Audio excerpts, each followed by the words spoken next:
the Andy and Amanda 5 o'clock somewhere show. It's 5 o'clock somewhere, and we know it's true that it's 5 o'clock at least in the UK, where Amanda is, and I'm here in the USA, in California. Together we have the Andy and Amanda show. You're welcome to join our program, where obviously we can discuss a wide variety of subjects, and we are leaving our phone lines wide open, and so you...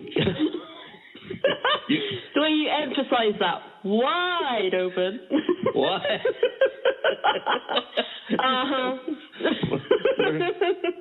Well, our number is 515-605-9888. Give us a call. Get on the show. Talk about what you like to talk about, what pisses you off, what makes you happy, what makes you angry, what makes you sad, what makes you laugh, what makes you cry. Whatever you want to talk about, 515-605-9888. We're here on Blog Talk Radio.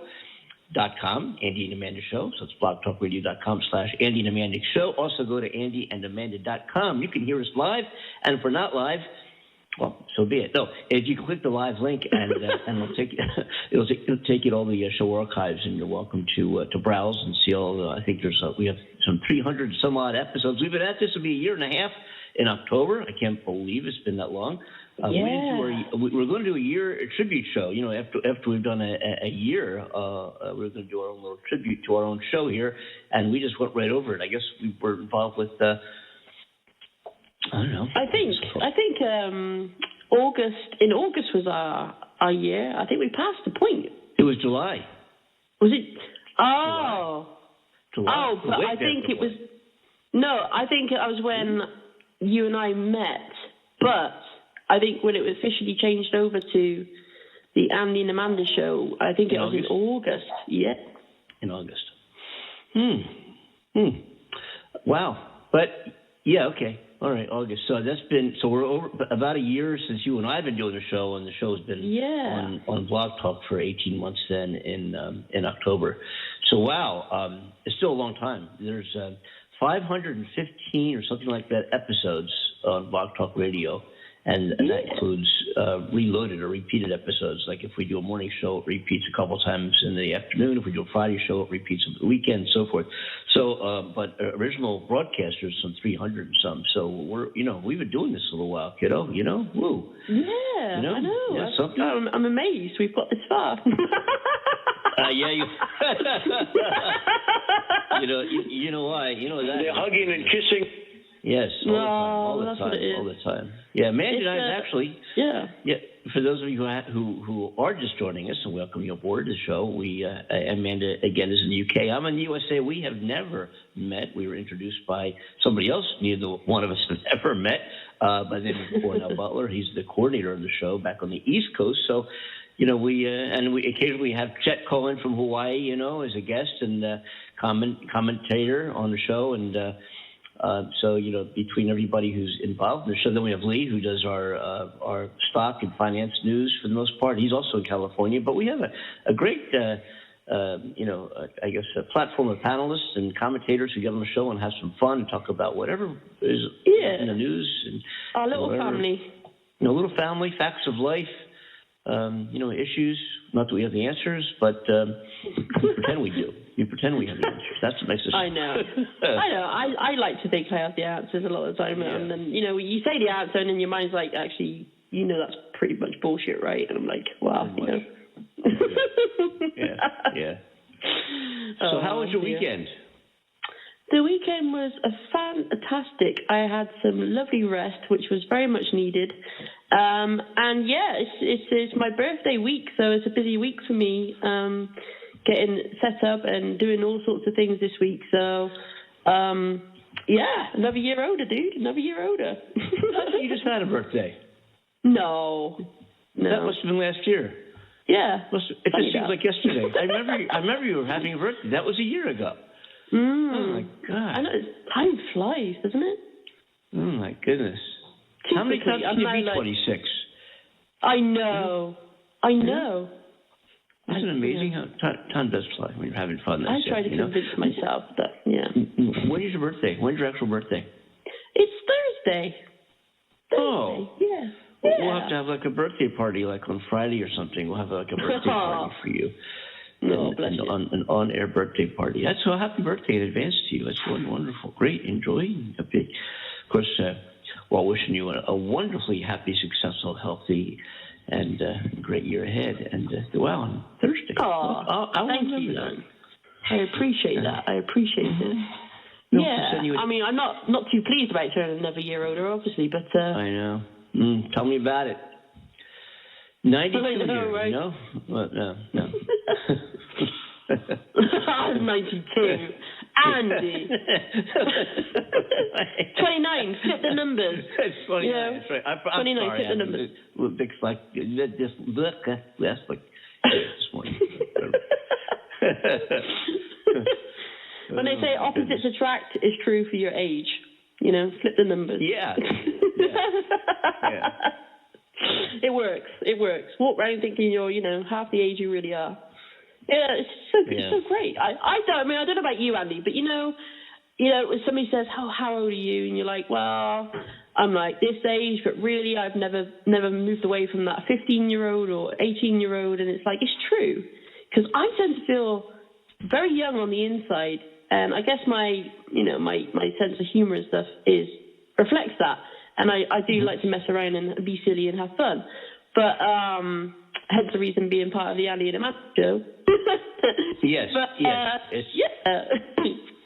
the small part that I really do is the show among many other things. But, I don't know. I just don't feel any different on the inside. It's just my body's saying something different on the outside as well. Well, a few more grey hairs here. Oh, look, another wrinkle. It's like, man, I know. I believe me. I know. I see little pieces of gray. I've got like little gray patches and roots that come and go, like little gray. It's like if I just let my hair go. I did all during COVID. I didn't get a haircut and then suddenly I started trimming it myself. But I didn't get a haircut. I haven't been to get a real haircut from a real person who knows what they're doing in well over a year. And it shows. Somebody who knows what they're doing. Okay. People see me walking down the street and they run the other way, but that's not new for me.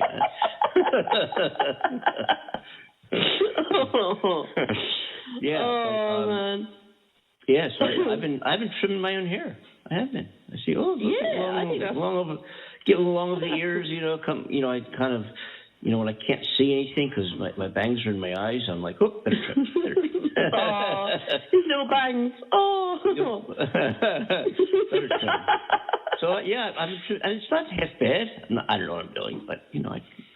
Well, it can't be that bad, Andy, because you're still getting work. Oh, am I? Where? Sweeping floors, keeping trash,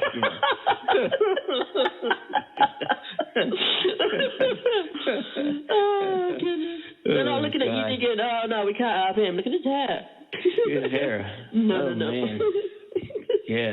Oh, he's had a fight with a lawnmower. No, he hasn't. People say, Andy, your hair starting to look like Mo from the Three Stooges. You ought to get a cut, No. But, I've seen your hair. You showed me a picture of after you cut it. My hair. You were saying, you said, should I cut my hair? That's right, I did. No. And what was your? I forgot what you said. Did you? I said that you did. Yeah, I said that you should. Did you actually do it in the end? I'm trying to remember. Yeah. No, I say that respectfully because you said, shall I keep it long or shall I go for the short look? That's it. And you sent me some pictures on WhatsApp and you said, look, here is the situation now and here's how I'm thinking about going back to it. I said, oh, yeah, the short look really doesn't look really good on you, but so does the longer look. And I don't think we ever got past that, so I don't know if you actually did. Oh. No, I never did. So I wonder if I should. Huh. Right. Huh. I can always do it. It could grow back if it doesn't. But it's been over a year. Yeah. Yeah, been over a year. Well over a year. Wow. Oh, yeah, that's fantastic. Yeah, right. Over like June, July, it was like long. It was longer. I had long hair in high school, and it was longer than that. It was kind of fun. Yeah, I was just having fun with it. I didn't really care. I'm like, where am I going? Who do I need to impress? But it was fun. It was kind of fun having hair like that. Well, do you get your hair done, or do you? I do it yourself. So I try to attempt it myself. No, I don't. I just don't think my hair would come off really good if I did it myself, because obviously I have a shorter hairstyle, and so I think if I attempted it, I would be like, oh my god, I'd probably be hacking at it and really look like I'd had a fight with a lawnmower. But no, I've got a wonderful hairdresser called Mary. Mary, quite contrary. And she cut your hair, and if you don't like it, she says, you don't like it, I'm gonna whoop you. Yeah, pretty much. So I walk out of there like nervous, like, yeah, it's great. Oh my god, run. No, she's absolutely amazing. You know, she's been very high demand. She's got over 1,000 clients, and she's had offers for her to go and work on a cruise ship, and all sorts of yachts and things like that, from millionaires to keep her on board to do their hair and stuff. And she had to turn down the offers at the time, and she said, I feel bloody stupid for it now, but you never know, something may occur again. But yeah, she's in very high demand, bless her, and she's so humble and down to earth and such a lovely woman. Very blessed to have her as my hairdresser, so Yeah. Ooh, well, that was the wire on my microphone rumbling around here. It's been doing that. I think I need a new cord or something. So a couple of things I want to get into today. I want to address Donald Trump's speech at a rally in Plato, Georgia, where he, they did that. I'll back up just a little bit here. Republicans hired a Republican conservative forensic auditing company to do a forensic recount of the ballots in Arizona. And guess what they found? Oh, really? What's that? They found that Biden beat Trump by more votes than they originally thought. All right, this after many recounts. Every time I do a recount, every single time I do a recount, and why they're still trying to do this? Why they're still trying to say that that Trump won the election back in November? I have no idea. But anyway, because he won. I mean, guess what? He won. He actually won. Yeah. Wow. But some people actually believe that Trump won the election. But I wonder if deep down they believe it. Who knows? But anyway, so this forensic team found that, again, for the third or fourth recount in Arizona, I know they've done 3 in Georgia as well, for the third or fourth time, every time they do this, they find that Biden received more votes than Trump. So what did Trump do? He got up at a Plato, Georgia rally of some sort that he had, and said that we've all heard the numbers back from Georgia, and not only did I win, but I won by more than they thought. The election was stolen, and these should not be counted. And it's a fact. Quite the opposite happened. They proved that he lost, and he must have been told that. Wow. Let's take a listen. Wow. Let's take a listen. Okay. We won on the Arizona forensic audit yesterday at a level that you wouldn't believe. It is clear in Arizona that they must decertify the election. You heard the numbers. And those responsible for wrongdoing must be held accountable. It was a corrupt election. And it's my opinion, by the way, that Georgia is far worse. And hopefully the Arizona Attorney General, a good man, will do far more for his state than your Attorney General has done for your state. Because your Attorney General has not done what he's supposed to be doing. There you go. Yeah. And he knows quite the opposite is true. He knows that as a fact. Right. And in his mind, in his warped, demented, distorted, disturbed mind, that he probably thinks that what he said is true. He probably, even though he's been told the truth, the man is not well. He's not well. He wasn't well as president. He's got severe psychological issues and should never have been president of the United States of America. Never. And people just, for some reason, he's got this, group of people, this mass of people that think he's the greatest, that bow down to him, that are so committed that they would raid the United States Capitol and try to overturn our democracy to see that he remains in office as a ruler, as a dictator. Yeah.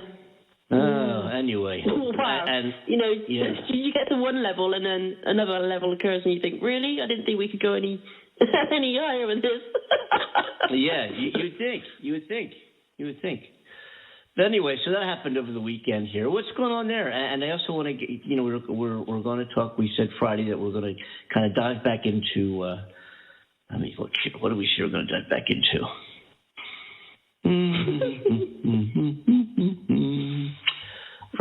Friday. We said we're going to dive back. There's some crazy stuff going on here, darling, in all fairness. So Josh, here it is. Found it. Shock the brain into setting off those sex hormones. Mm-hmm. That's what I'm talking about. Yeah. Excellent. Mm-hmm. So, yes, given that, well, let's talk about the news first. Yeah, so stay tuned, folks. We're going to talk about all sorts of things, but hang in there. So let's talk about some news. What's going on over there? Yeah, let's share the bad news that everybody loves to hear. Okay, so how tragic things are here in the UK. Everybody, our listeners,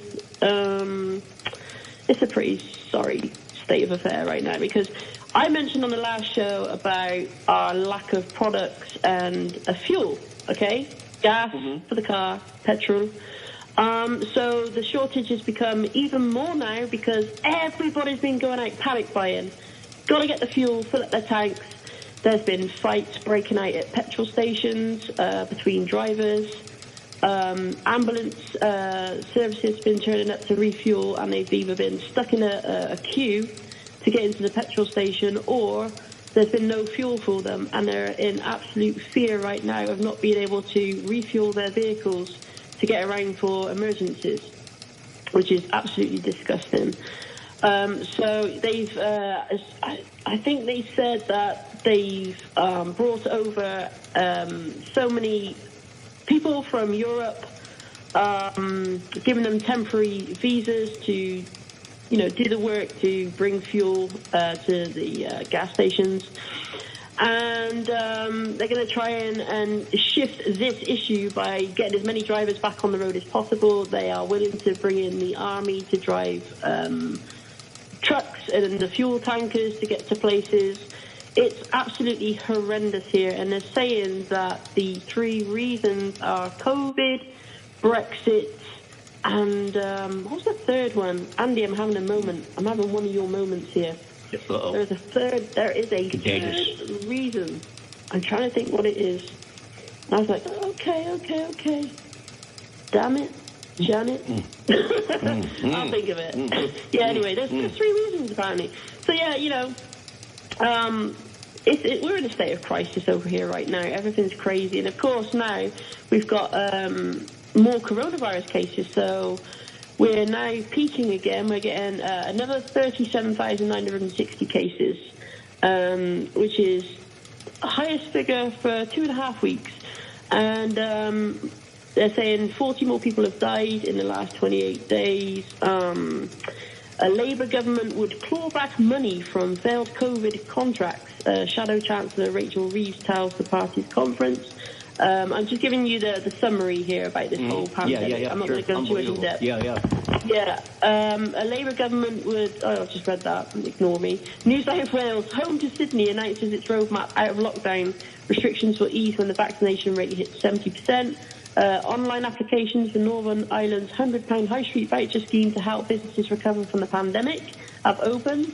Letters offering COVID vaccination appointments are now being sent out to 12 to 15-year-olds in Scotland, and patients in Wales have been warned it could take years to clear the NHS waiting list backlog, which isn't good. It isn't good because, we had so many hospitals under pressure all over the world from COVID.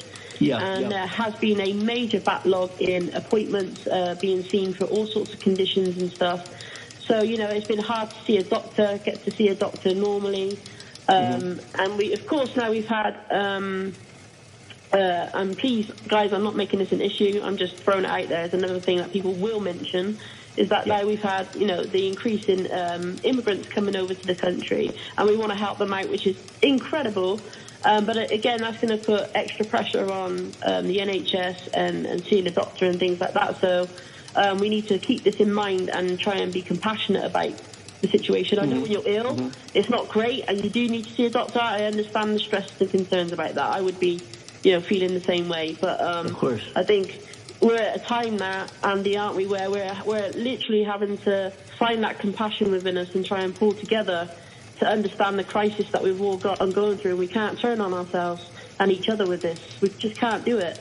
We've got to find some way to see each other as not the enemy, because, fighting each other in a gas station over fuel is ridiculous. Use a bus. Walk to work if you need to. Find other ways to get around.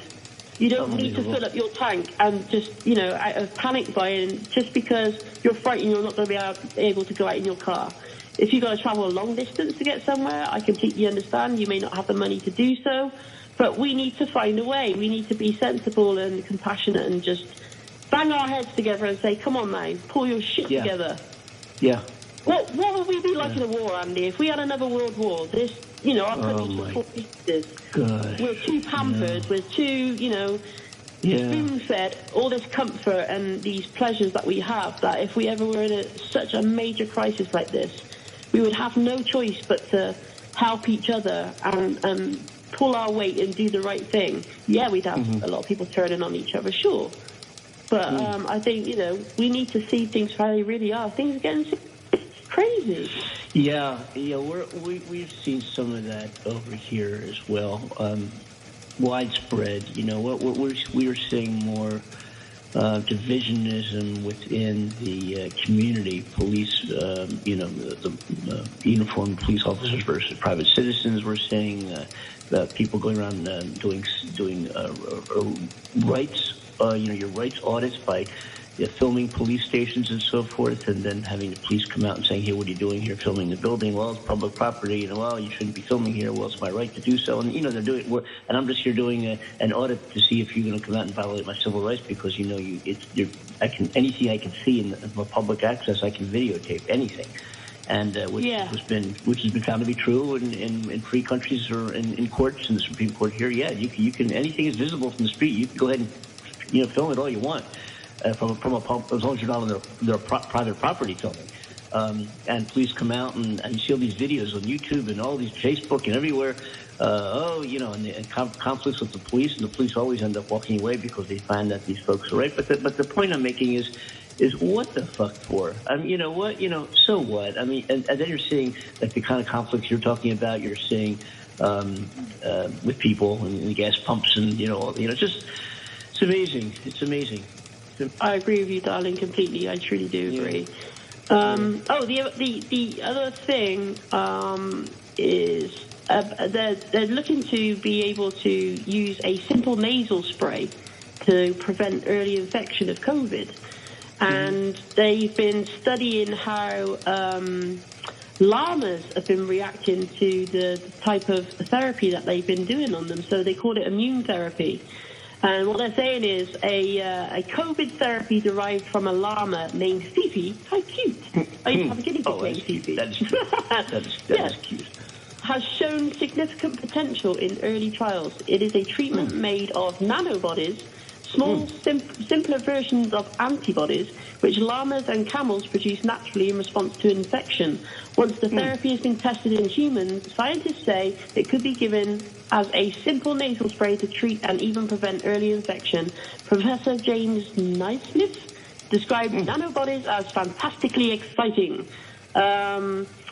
He is someone who leads researchers, and the director of Rosalind Franklin Institution in Oxfordshire explained that coronavirus-infected rodents treated with new nanobody nasal spray fully recovered within 6 days. The treatment has so far been tested only in those lab animals, but Public Health England said it was among the most effective SARS-CoV-2 neutralizing agents it had ever tested. This apparent COVID-fighting potency comes from the strength with which nanobodies bind to the virus. just like our own antibodies, virus-specific nanobodies latch on and bind to viruses and bacteria that invade our bodies. This binding essentially tags an invading virus with an immune red flag to allow the rest of the body's immune armory to target it for destruction. The nanobodies that these researchers produced, with the help of the llama's immune system, bind particularly tightly. That sounds freaking awesome. That really does. A nasal spray for COVID. Yeah, I've heard of that. Yeah, I've heard that. Yeah. I've heard that, and I think it's wonderful. I think we're going to have it. And it wouldn't also. I think also what they're working on is for kids when they finally get this approved for young kids to be able to get inoculated, so to speak, or as opposed to a vaccine, is a sugar pill like they had for polio when the polio vaccine first came out. Yeah. I remember standing in line. Yeah. I remember standing in line as a youngster. They give a little sugar pill in a white little cup, and you eat it, chew it, and the actual polio vaccine. And yes, all sorts of things. It's wonderful to see. Really wonderful to see. Incredible. How's the opposition to vaccines happening? How's that working over there? There's something I want to play here in a minute regarding that. But how's that going over there? With the vaccinations? Yeah. In what way, sweetheart? What do you mean? In terms of, is there a lot of protests? Is there a lot of people being stubborn? Oh, okay. Well, I think the numbers are slowly creeping up, in all fairness, because I'm sure the last statistics that I read, the percentage of our population that have had the COVID vaccination with the first dose was, I think, around 87%, and it's now up to 89.5%. That's amazing. That is incredible. It is, and I think, that's showing that people are becoming more trusting to having the vaccination now when they're seeing people that have had the vaccination getting COVID and recovering from it very quickly. A friend of mine has recently is going through COVID. He showed his test on a photograph literally a few days ago, and I messaged him straight away. I said, "Oh my God, you've got COVID?" He's like, "Yeah." I said, "I'm okay." I said, "How do you feel?" I know that sounds silly. He said, "Well, I just feel like I've got bad flu. But, I'm sleeping a lot, which is great because I don't get a lot of sleep, bless him." And he's already starting to get his taste and smell back, which is incredible.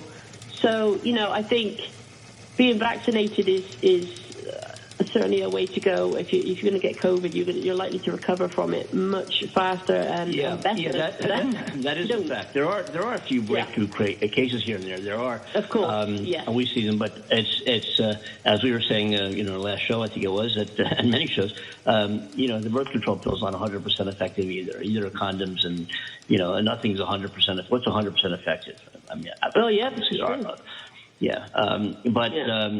so there are going to be some breakthrough cases, but let's use that as a segue to see what's going on in the TikTok neighborhood. What are people saying?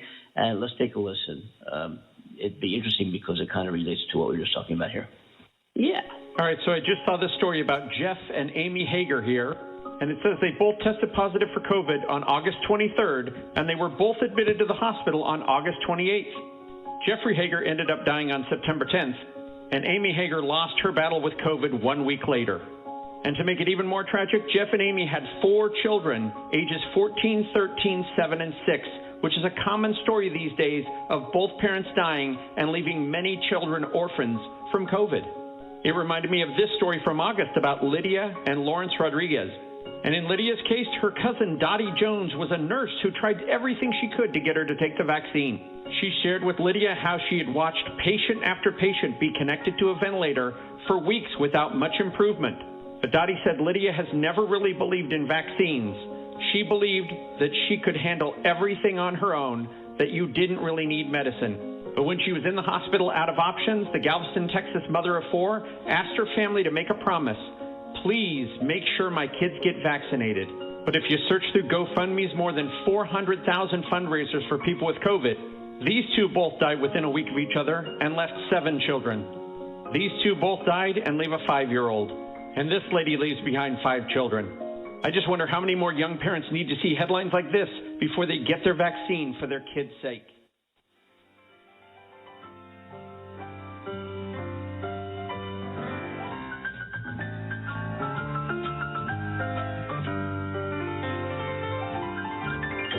It's a beautiful day in this neighborhood, a beautiful day for a neighbor.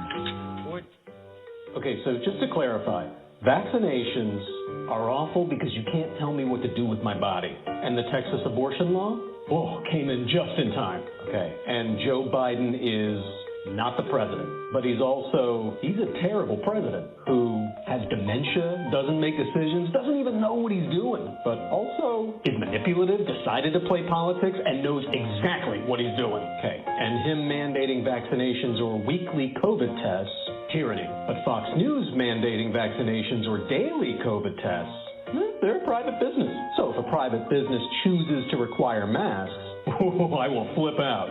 Okay, when will Trump be reinstated? August. Wait, what month is it? September. October. Look, it's complicated. We're adjusting with new information. It's okay if things change over time, like CDC guidelines. Now, so to recap, we're out of line for pushing vaccinations because, look, all I can do is protect me, what's right for me and my body. It's not up to us to protect all lives. Right. And do Black Lives Matter? All lives matter. Cool. That clears everything up.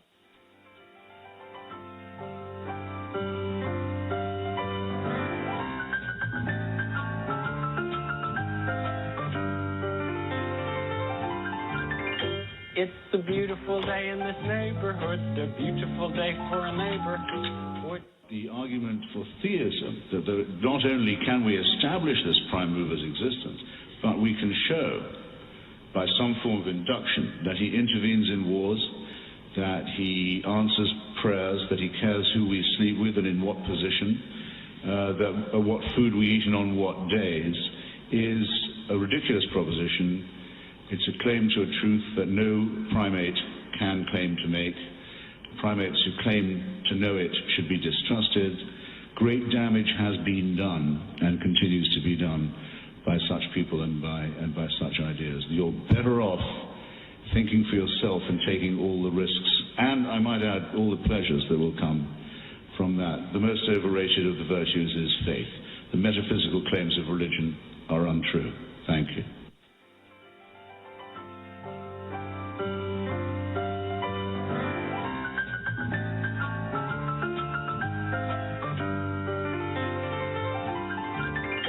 It's a beautiful day in this neighborhood, a beautiful day for a neighbor. Come again? All right, that's enough. Security! Yepper indeed. It's a beautiful day in the neighborhood. Security! Wait, where is security, actually? Have they showed up? No. Okay. We've been waiting for, we need them this show. We're waiting, we got, the crowds are, knocking down our doors here. Yeah. What that guy said about 400,000 GoFundMe things to do with COVID. That's like, wow. Yeah. My mind didn't even go to that during this whole pandemic about the amount of GoFundMe possible cases on there. Wow. Yes, unbelievable. But yeah, people, young parents are dying. Mostly due to the Delta variant right now, but not getting vaccinated, then they end up in the hospital and they want to get vaccinated, and the doctors have to tell them it's too late for you. And seen these videos of nurses, who have to go in a supply closet or in a bathroom and cried because one nurse witnessed 3 deaths and had to hold somebody's hand as they were passing away, as they were dying. And these healthcare workers who are there witnessing this every single day are pleading with people. Every single person they're seeing, every single one, is as somebody who for some reason didn't want to get vaccinated, and they end up losing their lives because of that decision. It's just unbelievable, and that's a fact. That's an absolute fact. Yeah. Absolute fact. And we may have some listeners here. I know we do. In the Midwest area, and some of the southern states, I know we do, who are not getting vaccinated. We've had a couple callers in the past who for one reason or another didn't want to get vaccinated. Donald Trump got vaccinated. Donald Trump said, get vaccinated. Yeah. People still a little late. Yeah. Yeah, it is a crazy situation. And, it is. We could sit here playing with people all day long. But I think once, some people get their minds completely set on something, don't they? And especially out of fear as well. And fear is a very powerful thing. It's just sad seeing all these tragic situations occur and these sad stories. You know, the healthcare workers and you know, our doctors and nurses and stuff, I admire the shit out of them because of all they've been through these past 2 years. Absolutely incredible. They must not have been able to sleep at night with replaying over in their minds all those things they witnessed. You know, and then being frightened themselves that they were going to catch it by doing their job and caring for these people. That's just, these poor people, I dread to think what it's done to them on a mental and emotional level. Just incredible. Oh, on a physical level as well. It's very draining and tiring for them, but wow. Sometimes you got to scratch your head and just wonder why sometimes. Maybe that's a question you should ask China. I've tried. Yeah, you know, it's been a short time since we've asked China or anything, actually. Do you know what I would like to ask China? Maybe I'm asking the wrong people, but I actually think I'm asking the right people because my geography with like the Chinese and the Japanese is not very good. But you know, I always have trouble pronouncing this name, and I'm sure many of our listeners have the same issue. You know, the mobile phone company called Huawei or something like that. Yes. How do you pronounce it, Andy? How do you pronounce it? I pronounce it Hawaii. Okay, fair enough. Me too. The Chinese technology executive was held in Canada on U.S. fraud charges, and was going to be freed as early as last Friday, I think it was. And prosecutors said an extradition request against her would be dropped. So she was detained in December of 2018 at the request of the U.S., and the two sides agreed to eventually drop all the charges against her. It sparked an international row, straining China's relations with the US and Canada. And it's been apparently a subject of intense negotiations between the US and Chinese diplomats. And they said the US alleged Miss Meng misled the bank HSBC over the true nature of the Huawei's relationship with a company called Skycom, putting the bank at risk of violating US sanctions against Iran. And it said the Department of Justice said it had reached a deferred prosecution agreement, and they would hold off prosecuting her until December of 2022. If she complied with conditions set by the court, the case would eventually be dropped. And I'm trying to read a bit more about it as I go along, because obviously not everybody wants to hear word for word how in-depth this goes, but I'm just kind of scanning over things here. She served in the Chinese army for 9 years until 1983, and is also a member of the Chinese Communist Party. And Huawei faced accusations about the Chinese authorities could use its equipment for espionage. I'll start again, shall I? Espionage. Espionage. I love mucking up my words. Seriously, I do. Honest. And it's allegations that the company denies. So, you know, in 2019, the US imposed sanctions on Huawei and placed it on an export blacklist, cutting it off from key technologies. The UK, Sweden, Australia and Japan have also banned Huawei, while other countries, including France and India, have adopted measures stopping short of an outright ban. A few days after Ms. Meng was arrested, China detained two Canadian citizens, Michael Spavor and Michael Kovrig, on suspicion of spying. Critics have accused China of treating them as political bargaining chips, held as part of what is known as hostage diplomacy. China denies this. That's some interesting corruption going on there, then. Espionage and all that kind of thing. Woo. I'm seeing James Bond in my head right now. Hey, speaking of which, Amanda, there's Something Never Dies or something. There's a new James Bond film coming out soon, a sequel. I forget what it's called, but I saw the commercials for it, the advertisements yesterday. It's a brand new James Bond film. It could be released very soon here. So cool. Yeah. Yes. AMC theaters. Hey, speaking of AMC stock, AMC squeeze, we haven't talked about that. As a matter of fact, we did a whole Friday show and didn't speak of it, which is fun, once in a while to do that, I think, and to change things around here and change it up a little bit, and because everything's a surprise to us as much as it is to our listeners, because we have no idea what we're going to talk about from 1 minute to the next. We really don't, folks. It's just kind of like a conversation, which we, again, welcome you to join, and you can by dialing 515-605-9888. Just give us, or you can also email the show if you'd like, andyandamandashow@gmail.com. And please, again, do visit our website, andyandamandashow.com, and also check out Blog Talk Radio. There's a bunch of great shows on Blog Talk, and of course, we're on Blog Talk with 300 some odd episodes, and so blogtalkradio.com/Andy and Amanda Show is another way to do it as well. So, and we are a live radio show, unlike a podcast, which I know that most of our audience hears this as a podcast. We are a live radio show. We are heard on iHeartRadio's podcast system, whatever that is. We are on iTunes and Google and Chrome and Alexa and Spotify and Pandora and, you know. Yes, we are. But we're actually live. Check out. But you can call in live, which is, so, you know, you can't call a podcast, you know, but you can call our show. So absolutely. And check out the website as well, andyandamandashow.com. Go there and see all our links and stuff, and you'll see a little bit about us. You'll see our faces, how good we look. Or not look. You decide. Oh, bless them. But I love our listeners, Andy.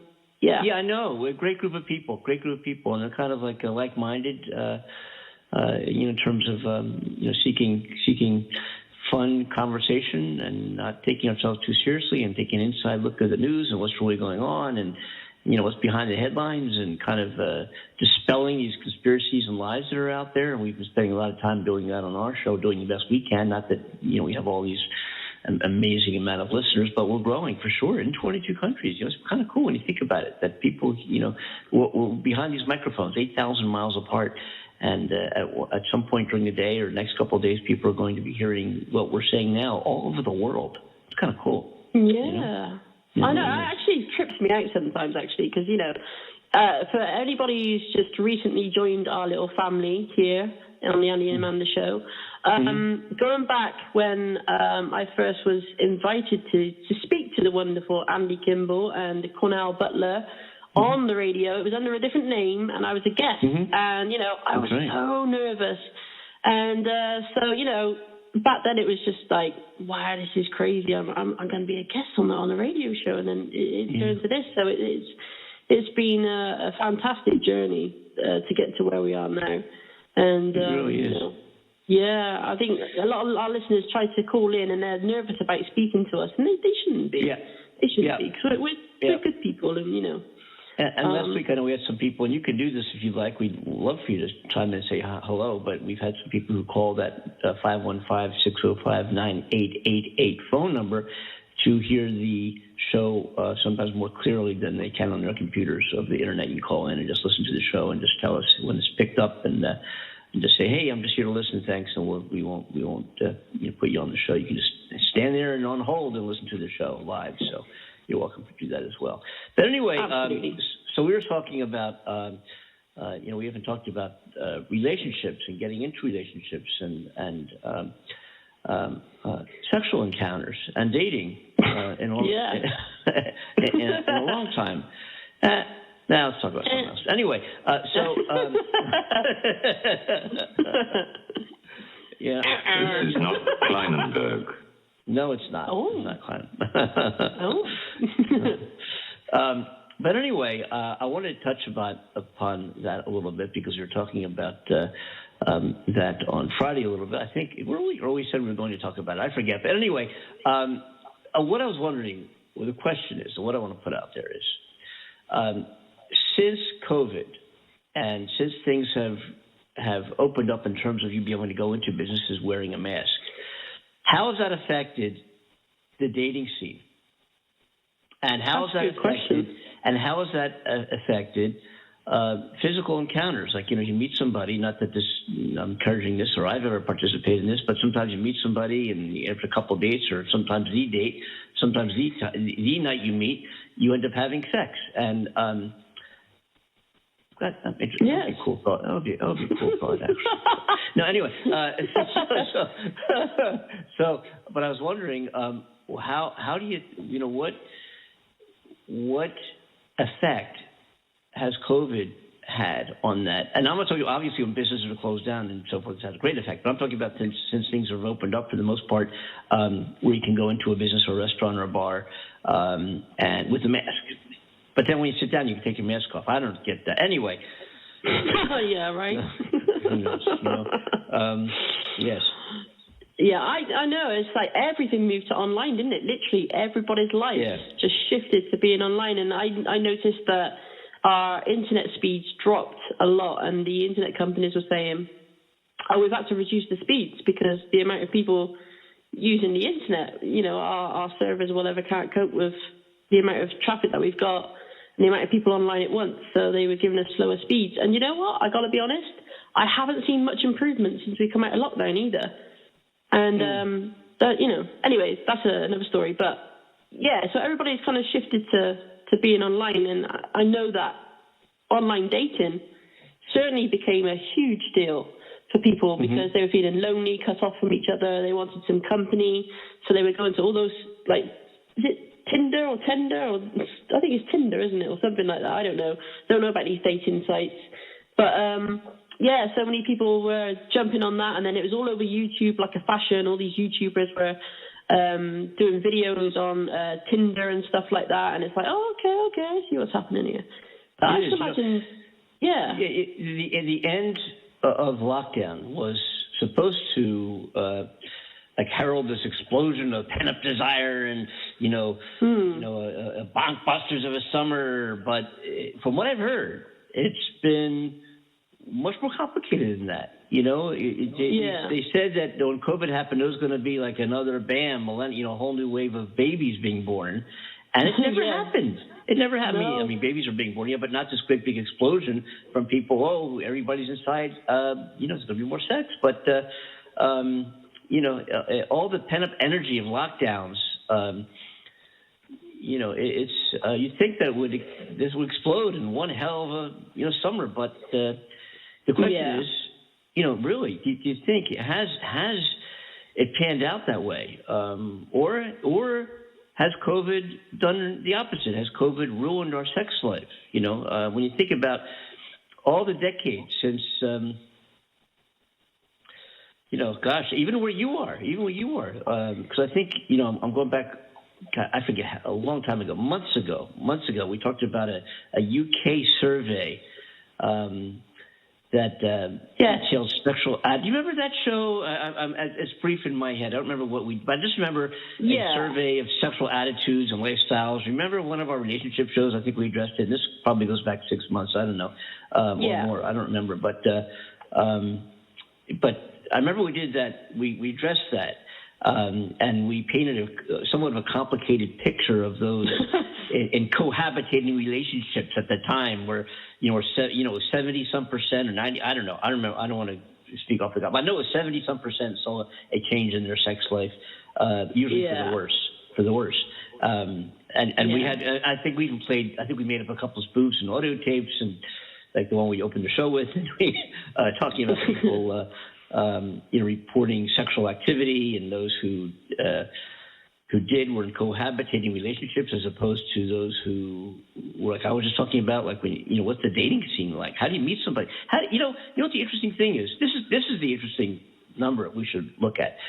If COVID obviously put a dampener on people being able to go out and socialize and meet. Like, where do you meet somebody? Well, I know we've talked about that on previous shows when we did relationship shows a while ago. We talked about, have you gone to a bar and met somebody? I know, modest, shy me is very, very, very bad at that. I'm the guy who sits in the corner and watches it all and says, how do they do that? But anyway, that hasn't happened because nobody could go out. So the question is, are we going to start seeing a huge reduction in marriages and a reduction in babies being born, as opposed to what they thought would be, we're going to start seeing all these babies because people are now in cohabitating relationships, are going to have more sex, and you'll start seeing more kids pop out as a result of that. Yeah. So the lockdown months, as we played Dr. Ruth, the lockdown months were a catastrophe. They really were. And she made us shout orgasm so often as well, didn't she? I mean, I was really surprised by that. I think the numbers will reflect that Like 1 in 30 women and 1 in 10 men had a new sexual partner. Right. Wow. Okay. I'll take that statistic. And I ain't one of them. No. Good to know, Andy. Good to know. So I wonder if COVID kills your what do you call it? Your what do you call that, Amanda? You know what I mean? Your sex drive, I guess, is your mojo, your whatever. You know what I'm saying? Yeah, your sex drive. Well, I would think anything's possible, right? I mean, there's a lot of things that I can kill your sex drive. An argument, one wrong word, a certain look, a bad smell in the room. The list goes on, but when it comes to COVID, I just imagine that's a possibility. Are we talking though, like after having COVID, like a long-term effect, or are we just saying out it's kind of like a dampener? Well, even because remember this, and this is most of our listeners probably know this. This is for our listeners that don't give it much thought. Most, in large majority, huge, significant majority of COVID cases do not wind up in hospitalization and death. But the amount of people who get sick from COVID is unreal. We had those numbers. I don't want to bring them up right now, but they're millions of tremendous amount. And what are we looking at? 650,000, 670,000 people who died just in the United States here from COVID. That's a huge number. But millions were affected by COVID, right? Yeah. So I think the percentage of hospitalizations or deaths is like 3% or something. But that's still. But when you're talking about 3% of it, of a huge number, then that 3% becomes huge, right? Obviously. Yeah. So let's talk about the folks that get COVID who don't go to the hospital. They have an exaggerated case of the flu, symptomatically, that is. What does that do to your sex life? It does shake your body confidence. You know what I mean? I don't know. Well, it's a valid idea. Can't see why not. I try to tell all sorts of people. Let's just look at. Let me see if I can find those numbers here. Okay, here's numbers in the UK. This is where you are, man. I got numbers. Okay. I got numbers. Ooh, bring it. Lucky lady in the 7th to win. No. I'll make a note of that. 1 second. Yeah, remember that. So 48% put the lack of sex drive on lockdown. 29% said they drank more. And interacted more with nebulous feelings of pessimism and low self-esteem that come with too much time indoors. Wow, yes, that makes a lot of sense. Here's another one. Here we go. Jenny Kane. She's a sex educator running an online orgasm workshop when the pandemic broke out. What? Right. Yeah. Says feedback she was getting centered on low libido, lack of desire, and low self-esteem, which are a vicious cycle. She also tailored a course on body confidence and sexual self-care. Right. She further says that not everyone sank into despair about their bodies. Anna, 38, is frustrated by the fact that she's in decent shape, but there's no one to appreciate it. Oh, save ya, honey. No, I wouldn't get on the violent. Yes, here I come. But I want someone to bear witness to the fact that I'm reasonably attractive and look good naked. Oh, good for her. Good for her. Wow. If you think about it, and I'm just sat here, it's gone over in my mind since you said that. The fact that we were so shut off from each other, we couldn't hug, kiss our relatives and friends. Yeah. So if you're in this little cocoon and you're feeling insecure, you let yourself slip, you start eating all the wrong things to, make you feel better about the situation in the world, to make you feel better about the boredom that you're experiencing, being stuck indoors. And then you're letting yourself slip. So then all the insecurities start creeping in, right? Like, oh my goodness, I've put on a few pounds since I've been eating. Oh my goodness, what's it going to be like getting back out there again? I forgot what it's like to socialize in the pub. What do I say to people when I see them again? I should imagine there's been so much of that going on. So yeah, that makes so much sense.